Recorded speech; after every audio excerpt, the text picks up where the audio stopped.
So, Alanah, let's get some information here. Cyberpunk 2077. We've had some delays, but you actually got some hands-on? I played 4 hours of it yesterday, entirely on PC, So cool. all streamed remotely from Poland. I can basically talk about everything that I played. There's nothing that's off limits at all. I played from a point pretty close to the very beginning of the game.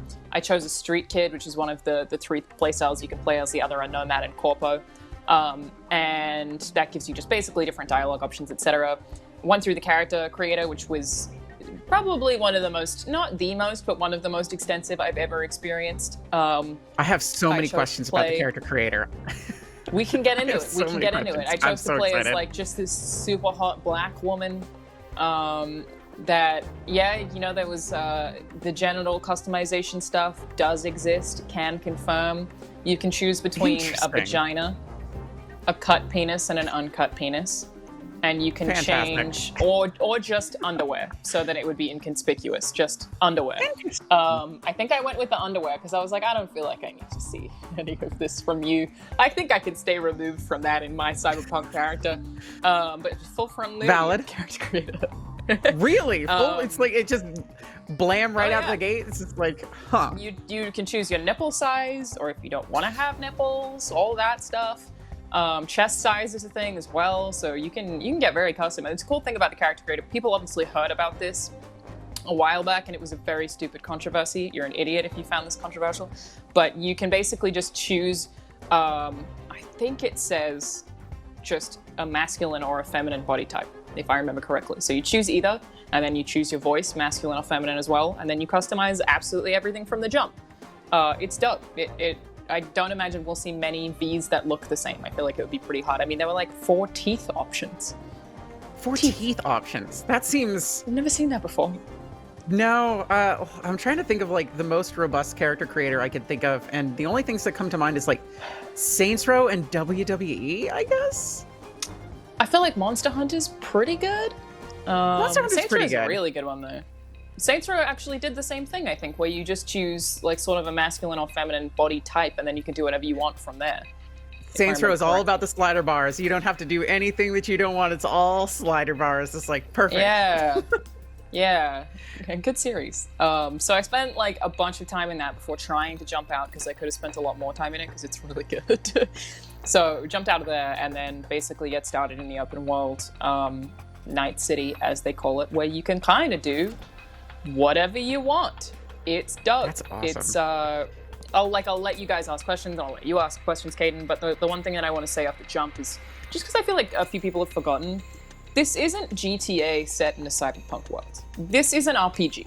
This is very much more like The Witcher 3 set in a cyberpunk world. And I know that seems stupid to say, but it is much more focused on character upgrades, customizations, your perks and your skills, and a lot of dialogue than it is on combat, just by a mile, which I feel like is the same for The Witcher 3. So everything controls way better than it did in The Witcher 3. That game is like definitely dated at this point, but for the most part, it is worth remembering. It is totally an RPG. It's not GTA. Okay, so let's we have some footage. So let's start rolling that a little bit.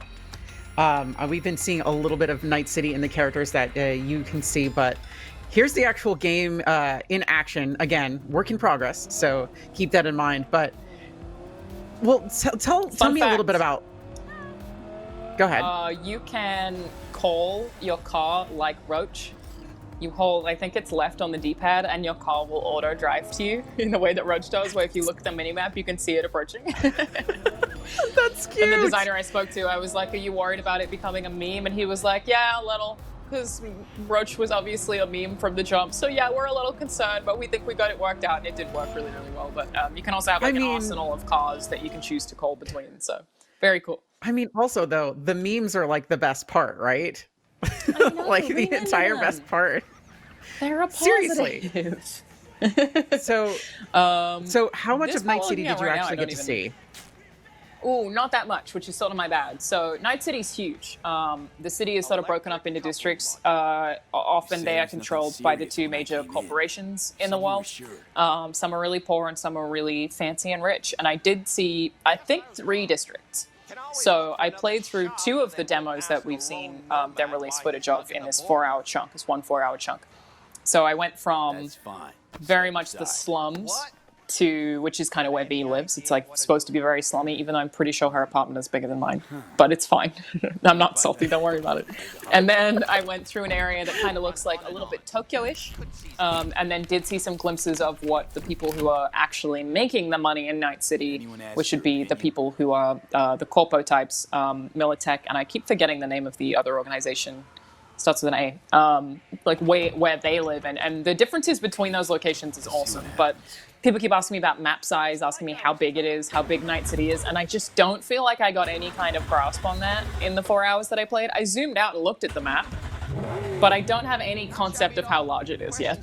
I can't tell you. I mean, yeah, it's hard to quantify. Like Breath of the Wild was just like, it's like 10 Skyrims. I'm just like, okay, but what does that mean? Yeah, you're giving me a unit of measurement that it's like, okay, that sounds big, I guess, because Skyrim was big, but still not technically exactly real. How big it is. Yeah, so I don't actually know how big the map is, but I did see a fair bit of it during the day and at night. One thing that's really cool is that NPCs in cars during the day, you'll see way more of them because naturally more of them would be out. It adjusts for the time of day, which is just like a cute little touch. There are less cars on the road at night. It looks really, really, really pretty at nighttime. The neons I absolutely love, and it's also just people in general are really interesting to look at. This game is so incredibly diverse, and not in a way that it's like, oh, diversity, they did it, yay. It's just that it's so fucking interesting. I don't feel like it ever panders. I don't feel like they're pushing anything in a way that, like, I hate that I even have to quantify that, but that the gamers are worried about. It's just that everyone is different. Every human you look at is different. Say I'm seeing a guy with breasts and green hair who's wearing a miniskirt dancing, and you go up and talk to him, and he openly will refer to himself as he, but that's just who he fucking is, and it doesn't matter. And I just find it so cool that there's like so many characters that you look at that are just not where we're at yet. People are very comfortable and very openly themselves, and everyone's really unique, and I loved it. Of course, I saw NPCs repeat themselves, and I saw animations repeat plenty, which is going to happen in a game of this caliber, but yeah, the literal diversity. The game is, the more you're going to get, like, you're going to get repeat stuff. So there was a question from JC Max 687 in the chat. It's like, we are playing in a first-person game. The game is primarily in first person. You spend so much time in that character creator. How much did you actually see your character in that 4-hour chunk? At all? Only once. Only once. Which does seem really weird. And it was only once, and it was in a mirror, because I wanted to see myself a lot more. I suspect, and I genuinely do not know, but I suspect that CDPR are going to bring out a third-person mode. I know that that's really hard, like that's really difficult, but it does seem really weird that it's so important. Like, you can customize your shoes, you know? So why can't I see them? Yeah. So okay. So there's another question. I can't look down and look at my shoes, or is that not a thing? Did not see my shoes when looking down. I know. And it's like, even in V's apartment, I tried to see what I look like in the mirror, or change a jacket or whatever, and I couldn't. I think the most I really saw of myself was you can take a shower, and I like leaned forward with my hands out, and that was like pretty much it. It is really odd. But this is also definitely a game that is designed to be first person. I think it sort of it makes the most sense for the lore, because the UI you're seeing in gameplay right now is not actually supposed to be like video game UI. It depends on what chips you have installed. So this version of V can see the things that he or she can see. I think this was who cares, whatever. It doesn't matter, that's the point. Has chips installed that would let them see the map, or would let them see how much ammo they have. So those are like literal modifications you put into your optics that let you see the UI. That being third person is pretty weird. Yeah, that's kind of That's kind of interesting. Like I mean, yeah, there's the big caveat is that this entire thing is like you are V. Your V is you. So the things that you do to V makes it so that you're seeing it through their own eyes, and you get to make those choices yourself. But you wouldn't be able to see any of this HUD if you're not V. You'd pull back third person, and you wouldn't see anything. But yeah, which I feel like kind of breaks the immersion. Cool breeze. But so driving is still third person though? Driving is third person, yeah, but you're not seeing V when you're driving. Can you drive in first person though? I don't know. There are a few things that I've been asked about that I just didn't try. I actually did do this quest that we're seeing right now, which I thought was pretty cool. No, I didn't try. So I also had people ask me, like, can you kill NPCs on the street? I only tried to kill one because I needed a car urgently, and it's not like GTA where you can just pull them out. I actually had to shoot them, so they would get out of the car. But otherwise, I didn't try killing anyone. So there's a lot of stuff that there's so much to this game that I'm like, I don't know, man. I didn't even attempt to do that. That's my bad. So I don't think you can drive first person, but I'm not positive. Okay. So let's talk about like how alive this world felt. You said you only explored a little bit of it. So you said V lives in the slums, correct? How does that? Yeah. How does that feel being in that? That's your home turf. Does it feel like your home turf? Does it feel like the people who are in that area are a little bit more welcoming to you specifically versus other areas that you may have joined into? Well, Kate, I'm glad you asked, because it's relevant to what we're seeing right now. So what's happening in this gameplay footage right now is that two people tried to steal the same car. I think this might actually only happen in the Street Kid intro to Jackie, in any rate, because you're going to jack a car. That's a Street Kid thing to do. This cop knows who you are because you're from the same neighborhood. And he's been paid by one of the mega corporations specifically to look after this car. But the cops hate the corpos just as much as everyone else does because they're making everyone their bitch because they're paying everyone off, right? So sure, he's doing his job, but he doesn't feel good about it either. He actually doesn't kill you in this scene, very specifically because you're from the same hood. He's supposed to. Oh, okay. But he's like, I know where you're from. You're one of mine. I'm gonna let you go, even though this dude, who I also hate, is technically paying me to kill you. But he probably would have killed you if you weren't from the same neighborhood. So that's absolutely a thing. And it's a thing that I really, really, really like about this game in terms of the world. Here's Rich Guy. That I really like about the world and that contributes to it feeling alive is that everyone has their allegiances and they're all complicated. You would think in most video games like this, cops bad. The cops are just going to kill you. They're just going to pull you over. They're going to try and kill you. No thought to it, but it doesn't work that way. Like, even the individual cops, I've seen the character that's pinning Jackie down multiple times too. They have different allegiances depending on where they are at the time, depending on who you're aligned with, depending on how they recognize you. So yeah, definitely something that I really, really, really loved about it is that literal cop having a different vibe and attitude and not killing you because he knows where you're from. Interesting. I'm wondering at this point if that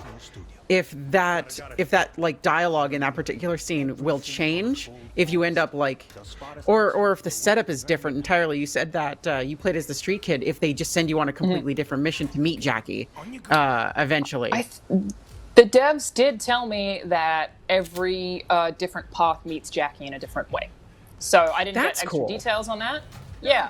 So all I really know is that I've made the assumption that that means that I met Jackie while trying to steal a car because I'm a street kid. They probably gave us this footage because I played a street kid, so I was entitled to have the street kid footage. Maybe other people have other footage, I'm not sure. That's because you kind were of cool though. Like they tailored your footage to you too, so that's kind of cool. Yeah. Oh yeah, they were very enthusiastic, and it is worth noting that like part of the preview was definitely beta testing. Like they were very much like, tell us if you find bugs, and I did find plenty. And I understand why this game was delayed. There were plenty of bugs. Ooh, this character right here, Judy, romanceable. Okay, so there is so that's another question that I'm big into dating sims. I like romancing characters. How does the romancing kind of thing work? Is it just like certain dialogue options that make them like you a little bit better, that open up different dialogue trees and so on and so forth? Are we talking like Mass Effect? Are we talking just like literal dating sim, or what are we going on with here? Again, statingly, do not know, which is very interesting because in my playtime, I know that I met at least 2 dateable characters. And the fact that it doesn't do like video game crap where it's like, hey, you should date this character. Why don't you say something nice and she'll like you more? There wasn't like a stat for it. The only thing that I do know, and I don't know how explicit the game even is about this, is that Judy has a sexual preference. I don't know what her sexual preference is. They didn't tell me. But they said, if you don't fit her sexual preference of whatever the various things that you could be, she won't date you. So you could get into that game, not know how to get that character or what they're into, or if they're into everything, and not be able to date someone, because it's actually not up to you like it is in Mass Effect, where I feel like it's kind of up to you who you want to date and everyone's kind of down. The individual characters are written with their backstories, are written to have specific sexual preferences. So you can't just like court Judy if she's gay. It's not going to work, which I think is really cool. Like, I really like that it doesn't just make everyone want to fuck you no matter what. That's actually kind of. I'll admit here. I've been very like about a lot of stuff going on with Cyberpunk since the beginning. I'm just like, okay, well, what's actually going to be happening here? It's like the Cyberpunk dystopian future is rife with potential possibilities and storylines, but to hear that, it's just like the character already has agency. Before you jump into the world, they have their story, they have their history, they have their preferences. And if you join in the world and let's say you're the nicest person ever, you're super nice to them, but they just don't like you. Whatever you For the first decided time in a video game, persistence won't necessarily work. They're just not into it. You have to move on. Actually like that makes me super happy, to be honest. That's like very refreshing. I feel like there are some lessons people could finding out that, like, maybe if I bother this person enough, they'll date me is not the truth. In Cyberpunk, Go they don't want you, they don't right? Yeah. Who knew that being pushy is a terrible thing to do? Yep. I should also point out what we're looking at right now, which is one of the things that was the most complicated for me to explain. This is called a brain dance, and it's very much like if you've played Remember Me, the memories in that. It's a bit like Night. Wow. I think Detroit Become Human did a little bit of this. Yeah. Yeah, I always keep being like, not many people have played it, but it is a lot like Remember Me. Seriously. I think there might have even been Animus sequences that did this kind of thing, where you have these lines at the top that you can see. The green line is audio, and you can choose between which track you're on. So to contextualize it, what you're actually seeing is basically a chip of someone else's memory. It's called a brain dance, but you're watching someone else's sensory perceptions that they've managed to get and store. The government is generally against this practice. I think it's most often used for porn. Like what? So it puts you in the feet of those people, so you would feel their senses. So like in this particular scene, V is going to get shot in the head, and V wakes up and feels like V's been shot in the head. So that is very much supposed to be that it puts you in the feet, which I guess is why the most money they make from it is porn. But when you're trying to investigate, it's also really successful. So what you're trying to figure out here is who actually ends up shooting the character that you're inhabiting, who is technically the person we're looking at right now in the head. And it's just like very investigation heavy. Like I said, swapping between layers. There's a heat layer so that you can see, like, one of the ones that I had to do, there was a chip that would be stored at a certain temperature that I needed to infiltrate a building to find, to make it easier for me when I got inside that building, and this was optional, I'm pretty sure. I found a brain dance where someone had been in that building before, and I scanned the heat in the particular room that we assumed the chip would be in for something that would fit the temperature that that chip would have to be stored at. So it's basically like detective work, which is not a thing that I expected this game to get into. But again, like, my biggest thing when playing it was just being reminded, this is an RPG. This is not an action adventure. It's very much an RPG. I did more talking than I did shooting by a mile. Okay, so you brought it up. How does that small section of shooting feel? Since you're saying it's predominantly like dialogue, detective work, and interacting with characters in the world and everything like that. There is combat. We did see it a little bit earlier, but how does that feel? I do think you could actually engage in combat a lot more than I did. I kind of chose not to. Look, it feels good enough is what I keep saying, is like, it doesn't feel like Titanfall. It's not a first-person shooter that has some RPG bits. It's an RPG that has some first-person shooter bits. So I kind of expected it to feel sort of bad. I don't know why I got that impression. I think maybe a lot of people have been worried about that, but it feels to me like a little bit like Rage. I like it. That's the main thing. I'm into it. I'm cool with it. It is not a first-person shooter. It is not to the caliber of a Titanfall or a Battlefield or a Call of Duty. It doesn't feel that way. But the way that I think that they're going to work around that the best is that the weapon variety is insane. So, like, I found this sniper rifle by fighting someone who was basically like a Monster Hunter monster. There are these people who have cyber psychosis in the world, which is basically when you've enhanced yourself too much, you go crazy. And they become wanted targets for you to go and take down, totally like in Monster Hunter. They're like, it's here, go kill it, it'll have something cool on it. So you go and take care of them. I got this sniper rifle from taking out a cyber psycho that could shoot through walls. Which, truest thing ever, if I have a sniper rifle that could shoot through cover, is a huge win in my book. So I was very down with that. So while the combat, I guess, like, feels maybe a little bit floaty, it's good, is the thing. It's like, I'm satisfied with it. It's a 10 out of 10, but I'm satisfied with it. But what it, like, I think in the long term of playing the game, as you get more weapon variety, will make it feel even better, is that they have crazy weapons because it's Cyberpunk. So they can get away with really creative stuff that's really, really, really fun to use. It's also, when I first started playing, I was a rookie, right? So you have worse control over the weapons when you start the game. Like, literally, it's slower for you to aim. You have more sway. You literally can't get a headshot as easily until you specialize in it. And I will say, I felt like the pistol was my favorite thing to use. I felt like it was actually very good, whereas So a weapon similar to the one that we're seeing right here. Yeah, I think so. This is probably more of like more of a Magnum than what I used, but yeah, a little bit of a Magnum, yeah. Really good. So but yeah, in that you can get same crazy vein, you have tons of skill trees, and do the augmentations that you put into your brain in Cyberpunk into your character, can they affect those as well? Like, can you have a chip that's just like, hey, like a steady hand or something like that? Or is it only, have you noticed only in skill trees? I've only seen that in skill trees, but that's really only because I only went to a Ripperdoc once. So the Ripperdocs are the ones that give you your cybernetic enhancements. What did I do to my hand? I did mod it, actually, and I'm done, which something that's really specific is they make you watch it all. So they make you watch your hand being torn apart. The camera never actually asks you anything, which is my number one favorite thing about this whole thing. The camera never forces you to look anywhere. It only did that to me one time in 4 hours. No cutscenes, literally not one. It is all about player agency and you doing what you want and looking where you want, interacting when you want, leaving when you want. I love that about it.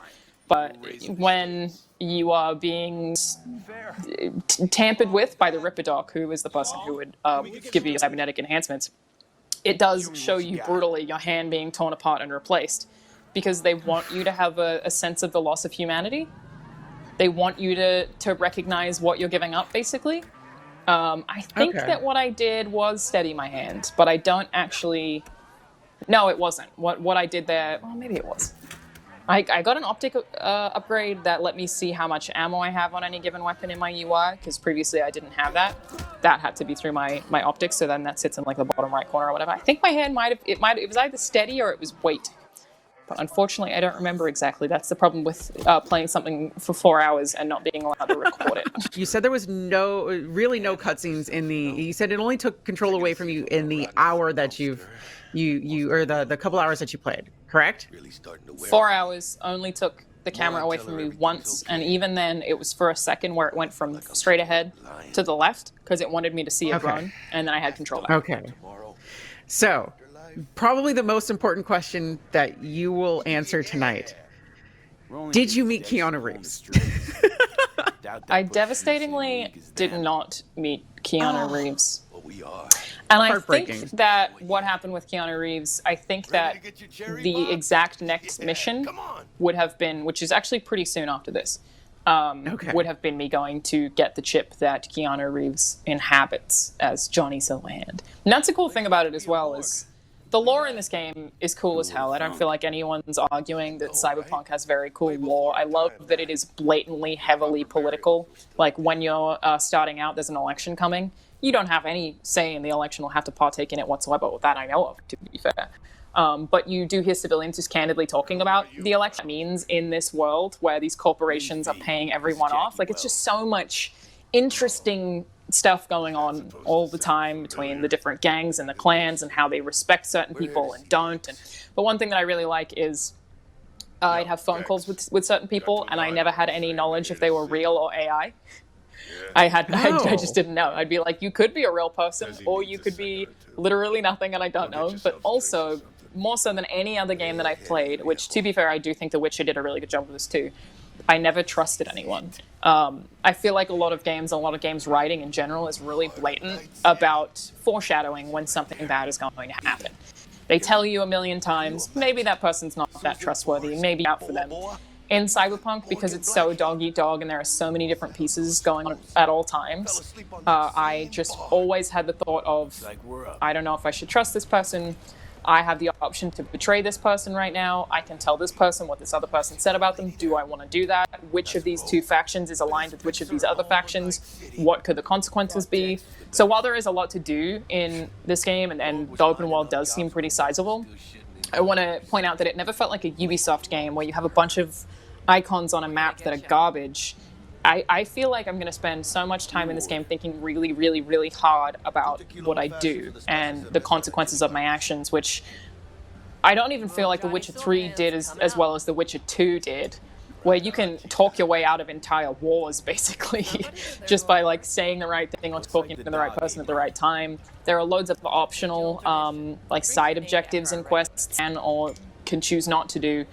You don't have to even respond to people in certain dialogue options. It'll change the outcome of that quest. So it just feels like, yes, there's a lot to do, but the choices are really important. And I mean, it's annoying me that I can't play more. Like today, I did that preview yesterday. I played 4 hours and I had to stop. And then today I'm like, this is garbage. I need to play more of this game. Like annoyed that I've been cut off. Like, okay, I'm kind of mad at them. So Yanni in the chat said they're asking you if you went corp. You went with the street kit, right? Yeah, okay. I did that specifically because they said not many other people who played the demo had gone street kit, I think. Okay. So I was like, give me the one that other people haven't seen. So did you trust Jackie is a question. Since you're saying that you really didn't trust many people, did you trust Jackie or did you not? Find a spot close to the bar, as close as you can. Jackie's the only one that I think I did. There's a lot of characters that I like and want to trust, right? Jackie's the only one that I think I actually did trust in that it felt like we were a team. And I did ask the devs at one point, because basically the whole time for the purposes of my playthrough, I was on a call to them. So I could ask them questions if I needed to, or, you know, also point out bugs, because that was genuinely a part of it. And I was like, does Jackie die no matter what? Because we've seen a cutscene of Jackie dying already. And then I was like, wait, don't answer that. I don't want to know. Don't answer that. Find out for myself when I play through this game. Save Jackie. Because I love that I don't know for sure. I could see there being a path where Jackie disobeys you. I could see him not liking you as much if you go down the corpo path. I could definitely see it happening. But I will say, first time I saw this game, the one thing that bothered me about it the most, which is E3 2 years ago, I thought the dialogue was like, I don't like the word, but like cringe a little. It was very like, yeah, God, I'm gonna fuck myself. Like just everyone was so edgy and gritty and they were trying so hard to be that way that it was like a bit too much. They've absolutely toned that down. Everyone is way more human, a lot more likable. Frankly, I think I liked every single character that I met, even the bad guys. You just didn't trust them. So much. Don't trust anyone. I have no idea what anyone's going to do. There are too many like corporations and gangs at play for sure. Don't trust any of them. Yeah, so that's one of the things that I'm kind of like most interested in about this in general is when we first saw it, 2 years ago, it was just kind of like, oh, this is Cyberpunk, I guess? And then we saw it again last year at E3, and it's just like, no, I guess this is Cyberpunk. I guess. It's been in development 7 years. It's There's a lot of very weird changes. to see within the last like 3 years between 2018 to 2020. Now we're seeing this version of Cyberpunk, and we're getting closer and closer to you got to remember release. the slutty mantis nurse, no, the nun trailer. Yeah.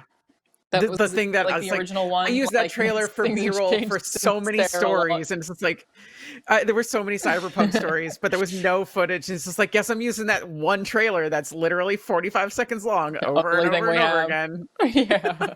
But Yeah. to see it go from the character what we we just saw at saw, who just 2018, disappeared, who had the blue hair. Oh, sorry. Go ahead. yeah, We have a slight delay on this call for everyone watching, so if we talk over each other, that's why. Those 2 seconds. between 2018, 2019, and 2020, this feels like 3 different games, to be honest, because what they showed at 2018 was very weird, and then 2019 was very polarizing, and this seems much more focused with what it's trying to do. And I mean, they did shift everything. Originally the character creator was one thing, and that was back last year. It was going to be just like, here's your male character, here's your female character, and we're going to lock these things. And then they just decided, after it's like, after a little bit of dialogue between, I'll call it dialogue, a little bit of dialogue between people out in the world and the developers, they decided, it's like, what, maybe this isn't the direction that we need to be going with Cyberpunk. Maybe let's actually take a look into what Cyberpunk is. And it feels more like that, again, technology. Transhumanism, man. Of Yeah, course, have it's the full whole control point over of- their bodies. It seems so insane that they ever Exactly. didn't do that. Yeah, it's kind of I think weird that they didn't. basically what received is not wrong. So like in this 4-hour chunk, which I really love that they've kept the E3 demos both early in the game, because I played through both of them. I didn't jump around; they just happened really quickly, one after the other. So I played through that first one where you get the girl out of the bathtub and then you lay her down and she gets taken away and then you go back to V's apartment. That was in my gameplay session. The second one where you get basically a spider bot and sell it, or I think you have to buy it from with the chip from Militech to Maelstrom Gang Hive. So I did that too. For the record, that had a totally different outcome in the way that I did it versus the way that it was seen in that gameplay demo. So those 2 were basically the same, with a lot of shifts to dialogue. The change in perception that you've noticed, I think, is to CD Projekt's Red's credit, where they made this game on the systems first. So they made the world, they made the RPG mechanics, they made everything feel accurate to the tabletop RPG. It's Cyberpunk. And I know that one of the quests that I played yesterday was only designed this year. So when it comes to, I mean, I know they only finished the script this year. Like, that was really recent too. So it's basically that, like, they built a video game and they have perceived. The game itself has actually not changed. Like, the systems, the core mechanics of the game are the things that existed the whole way through. It was the tone and the style that I think that they had to shift to make sure it stayed consistent with all of the original game, being, again, a tabletop RPG, but also because they were taking feedback really vigilantly. That is the word, Vigorously? Right? Yeah. They were vigorously poring over just like died vigilantly. They were vigilant. I think that's what I've done. They're vigilant and vigorously. They've taken feedback. And both of my my E3 demos, I think both years I was like, the writing is a bit much, because you're allowed to give notes. They encourage you to give feedback on those presentations. That's pretty unusual. My criticism of the dialogue was always, I was like, everyone's so cartoonish because they're all so much like, you're gonna get fucked. I'm now like, after having played 4 hours, like, not enough. I'm not worried about any of it now. It's great. That's fantastic. I mean, it definitely seems like, and to their credit, I will have to say, that's probably the best way to build a game, is build that world first, and then fill that world with characters and stories that feel authentic to it. Yes, most games probably wouldn't, do well in that particular thing. Sometimes you do need that, like, this is this, it's like, here's the hero story. We're going to go through that. I mean, I couldn't imagine them being just like, okay, we're going to build the city of New York for Spider-Man first, and then we're going to build Spider-Man. That kind of like, you have to go the other way with that. But when you're creating I something think quite like for an open world RPG, they had to do it this way. I agree. I definitely think that, like, you know, CD Projekt Red definitely had this idea of world first, then we filled it with the characters, and then you make your character, and then you'll slide in and you make your character. They don't make your character. They give you some starting points, right? It's just like, you're this type, or this type, but then you're just kind of like, you go, and then you become your own person.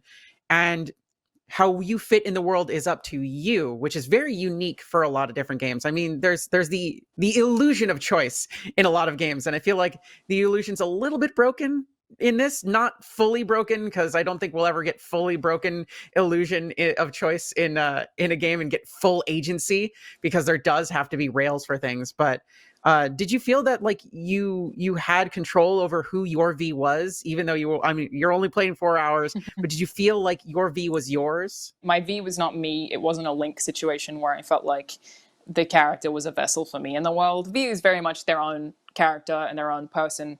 In terms of, it's basically that I got to approach the gameplay however I wanted, less the character. Okay. So yeah, I am choosing dialogue options, but they are generally, tell me more about this, tell me more about this, do this, in the same way as Geralt, I would say. It's more about the options for what I do in the world or how I approach a quest. One of the quests that I did, the designers were telling me that there were 7 different endings.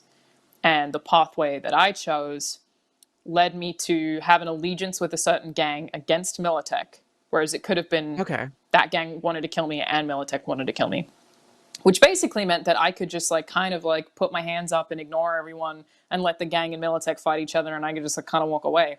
But there's a mini boss fight in that quest that, because of the very specific things that I chose to do, I end up getting to watch the mini boss fight Militech instead of fighting me.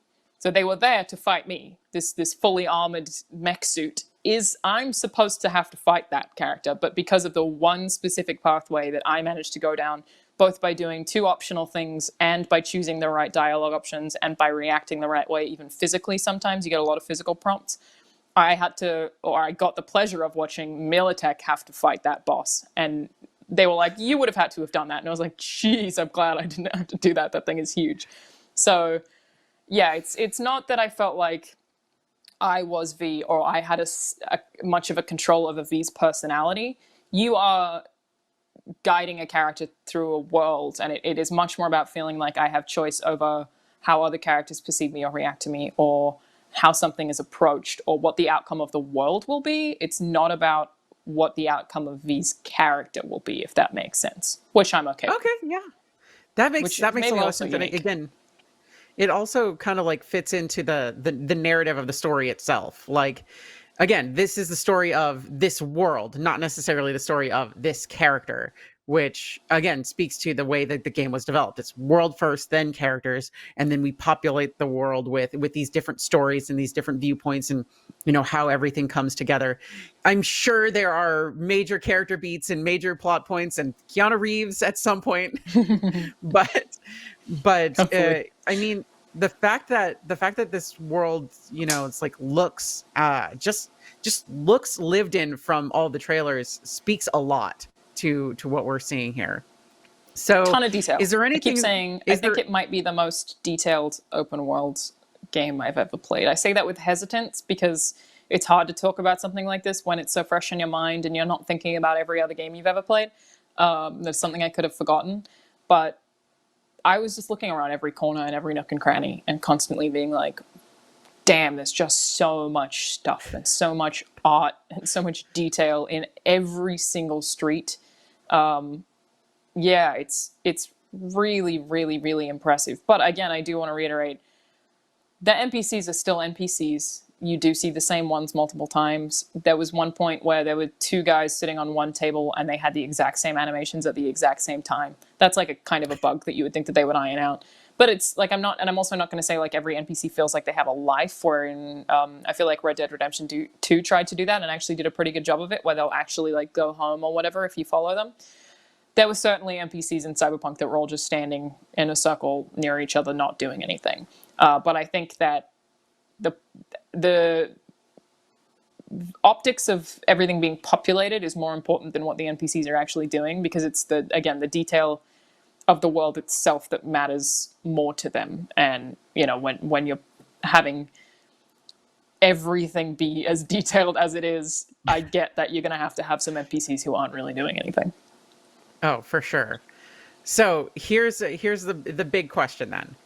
Is there anything that you experienced in this game that, took you by surprise? Like, is there anything that you were fully not prepared for that kind of, like, good or bad? The thing that I expected the least, that I feel like I have already touched on a bit, but that really got me, was that player agency. That it never locks your camera on anything ever. You can really choose where you want to go at any point in time. And one thing that I feel like is a bit hard to explain, but that I really appreciated, is if you want to talk to someone and they're sitting at a table waiting for you in a diner, you don't go up, press interact, and then watch a cutscene of you sitting down and the two of you communicating, and it shifts between those cameras. You press X to sit, meaning that you are making the active choice to sit, and it doesn't take that control away from you or make you watch something that makes sense but that you didn't choose to do. And then you choose to interact, and then maybe a big, like a thug sits down next to you who's trying to protect the guy in front of you or whatever. I had this giant man eating a hamburger, and I had the option to look at him and be like, what's your problem? Or I could have completely ignored him. It doesn't ever like force that stuff on you, and because so many games do, I feel like that stood out to me as the thing that impressed me the most. Just like choosing when to sit and to stand, rather than having a game take that away from me, assuming I want to sit and stand at any given time, is such a small thing, but when you feel it compared to every other thing you've played, just feels so cool. And being able to look at whatever I wanted. Like, I feel like that gameplay, it all looks like things are more cinematic than they are, because clearly someone has prepared this. But all of this is just someone's camera that they're just controlling with a controller. That's you can really look wherever cool. you want. Yeah, that stuff really, really got me. That was the biggest consistent surprise. The day-night cycle, you can change time, because there are some stores that will be open at certain times and not at others. And the day-night cycle is 8. In-game hours is 1 real-life hours, so I guess it would be about 3 hours is about a day. But if you want to swap, you want to wait 4 hours or whatever for the bar to open, the swap is instantaneous, no loading screen. The only loading screen I did have the whole time was one to load into the game, and one more when V was sleeping. So I went to bed, and then it loaded in the new day, I guess. But otherwise, absolutely none, which is especially impressive because everything is rendered in real time. So if you look out V's window and you can see 10 blocks away that there's an NPC on the street, that NPC really is on that street. If you walk outside of that building, that character is actually there. So everything being rendered in real time is just so much more difficult than I think most people would realize that it is.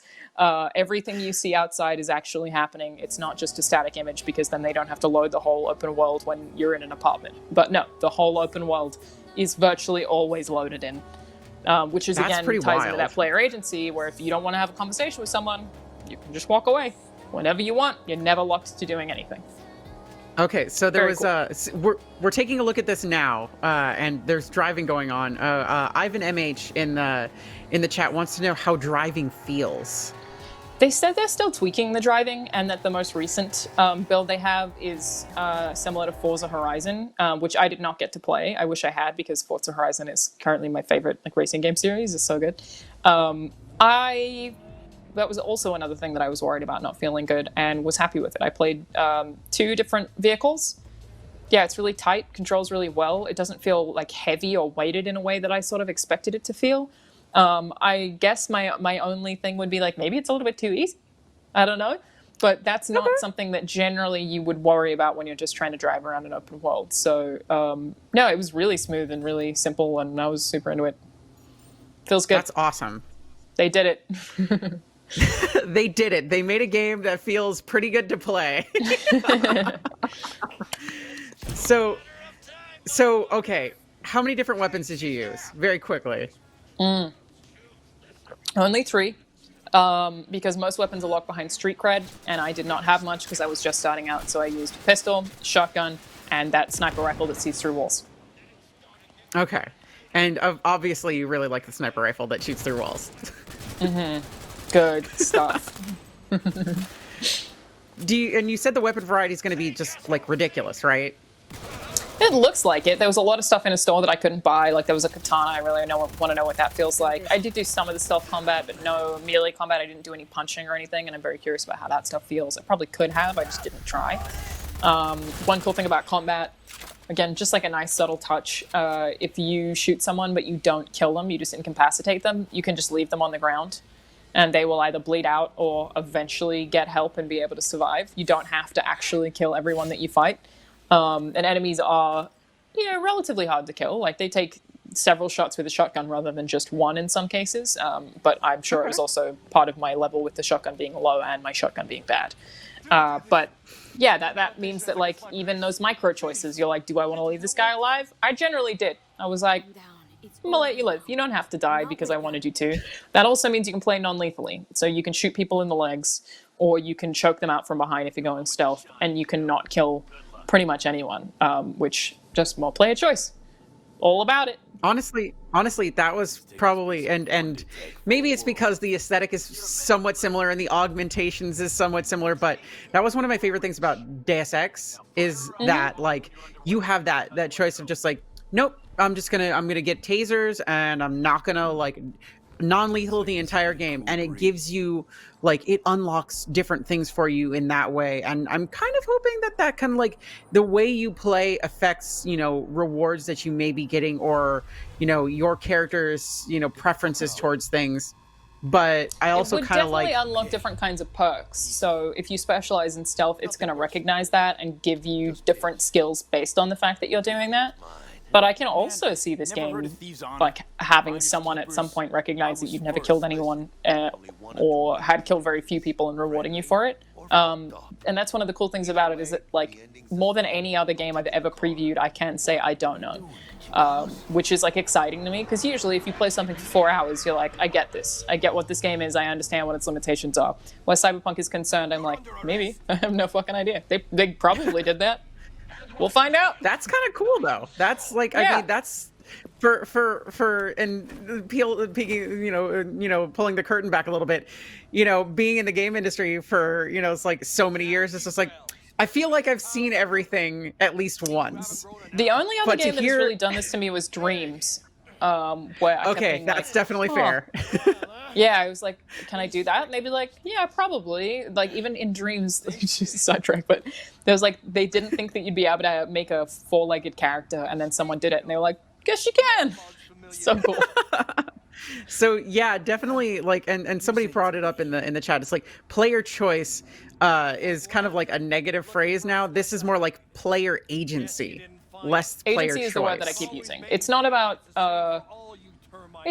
leading to a certain story ending. Like, I don't know how many endings there are going to be, and I don't think that's what they're trying to sell, or the vibe that I got that they were trying to sell me on. It's about how you approach the scripted things that are in front of you. That is really, really impressive. And the fact that the camera is not taken away from you, that you are always, virtually always in control of you. They told me, I don't know if I said this before, that one camera grab that I had, I was like, I said it out loud. I was like, that's the first time I've had that in this whole demo. And they were like, yeah, it happens maybe 4 or 5 times in the entire game.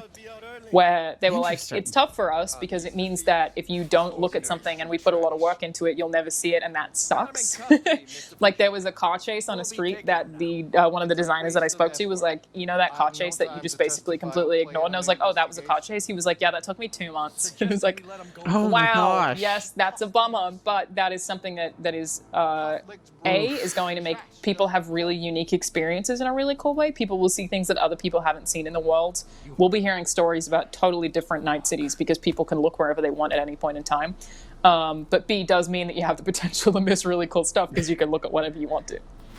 That was, I had a very similar situation. I was talking to Jeremy from Achievement Hunter, and we were talking about, this is a number of years ago, we were talking about playing Fallout 3, and, you know, he went one particular different path, and I went a completely different path. And he's like, oh, hey, did you ever see this one thing? It's like a dude who's fishing, and it's just skeleton, and he has his own little things. I'm like, I have no idea what the hell you're talking about. It's like Fallout 3 is actually a really good example of an open world that you can come across stuff that no one else has ever heard of. Yep. And it's very cool. But I feel like Cyberpunk does that a lot more moment to moment than like Fallout does because it's a huge world. Right. But the fact that like I feel that in this case, the fact that it's those moment to moment things, I think that's going to be where that replayability comes in, rather than in something like, again, Fallout 3. It's like, yeah, I can go, it's like I can beat the game, and there's other things to do, but I can still explore the world to its fullest that it exists in those moments. In this particular case, we're setting up a story and we're setting up things for ourselves, and we're kind of existing in a world, and we're missing things. Even if we don't know we're missing things, we're missing things. So going back and you know, it's like, once this happens, it's over and you missed it. I mean, you'll have to go back. That quest that I did that had 7 different outcomes, I missed that mini boss fight. I didn't even know that I was going to miss that mini boss fight, but I did. There's probably tons of other stuff that I missed in that level where, replayability is for sure going to be off the charts with this game.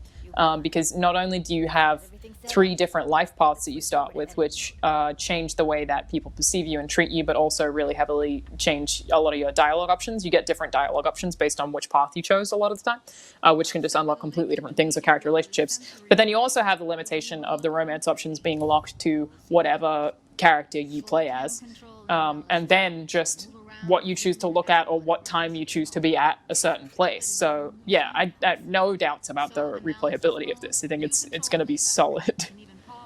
Okay, all right, we're coming up on time. Is there anything about Cyberpunk that we didn't cover that you want people to know? Plan simple, do nothing odd. Not really. Like, I think that, I was going to check my notes, but my internet's out. I can't. I think we pretty much covered like what I think the main beats are. I think the thing that I haven't gushed about as much as I feel like I want to in this video is just that the lore is so cool, and the way that the story is told is very show not tell. And they do a really good job of like getting you immersed without explaining anything to you, and I really appreciate that too. That's awesome.